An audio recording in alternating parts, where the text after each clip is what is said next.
नमस्ते, हमेशा खुश रहो बिटिया।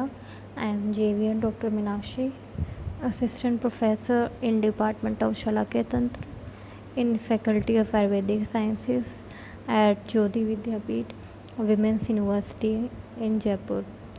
Today in this practical session of Shalakya Tantra, we will discuss about an instrument of ear, that is oral syringe. As you can see in this image, this instrument is known as the oral syringe. Okay, so it is a metallic syringe with a nozzle piston inside a cylindrical body and a handle. Okay, as you can see in this image, there is a cylindrical body in the middle, and in the front of that there is a nozzle which is kept inside the ear canal for syringing, and on the back side there are three rings. The middle ring is used to push the liquid in the ear, and the other two rings are used to hold this instrument. What are the uses of oral syringe? It is used to remove the softened wax. In case of impacted wax, it is removed by syringing or instrumental manipulation. So, syringing is used to remove the softened wax.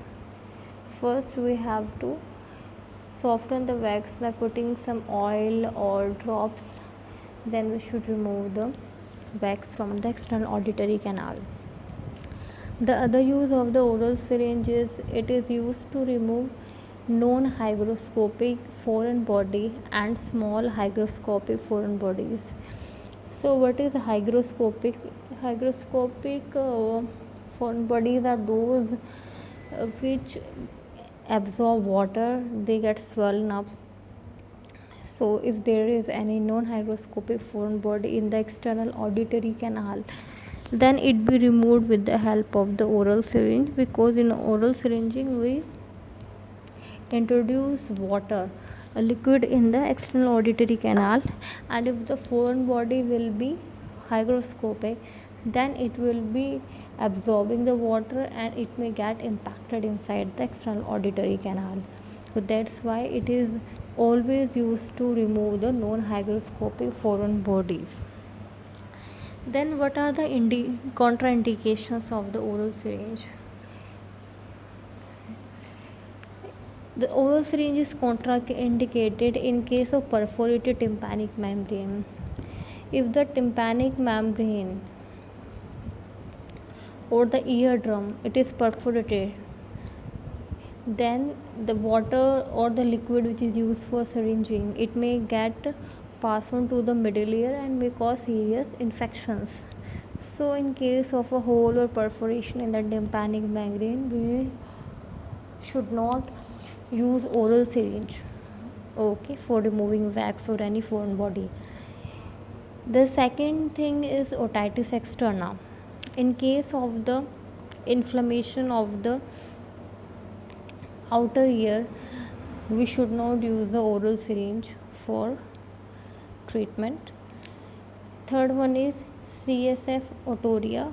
If there is flow of CSF from the ear, then we should not use the oral syringe in that case. Another contraindication for using the oral syringe is large hygroscopic foreign body. If there is hygroscopic foreign body which will absorb water, then we should not use the oral syringing for removing that body. The last contraindication for oral syringe is atrophic or thinned out tympanic membrane. If the tympanic membrane has atrophied or it is very thinned out, it has shrunken, then it may have become weak. So if you will push the liquid with the help of oral syringe, it may cause the perforation of the tympanic membrane and the fluid may pass on to the middle ear. Then we come to the technique of syringing the ear. You can see in the left image how the liquid is pushed inside the external auditory canal. It is pushed on the superior wall. You can see the posterior superior wall of the external auditory canal. And in the second image they have shown how we have to put the kidney tray placed over the shoulder and is held snugly by the patient. So we should know how the ear syringing is done. First, the patient is seated with ear to be syringed towards the examiner. Okay, means if the left ear is to be syringed, then patient face should be like this, that the right ear is in front of the examiner. Then a kidney tray is placed over the shoulder of the patient and it is held snugly by the patient. So a kidney shaped tray, they are placed below the ear which has to be syringed, and the patient's head is slightly tilted over the tray to collect the return fluid, otherwise it will ruin the clothes of the patient. So the syringe is held in the right hand of the examiner, and normal saline, distilled water or normal water can be used after boiling and cooling at 37 degrees Celsius, which is the normal body temperature. Okay, so the water should not be too cold or too hot, otherwise it will stimulate the labyrinth.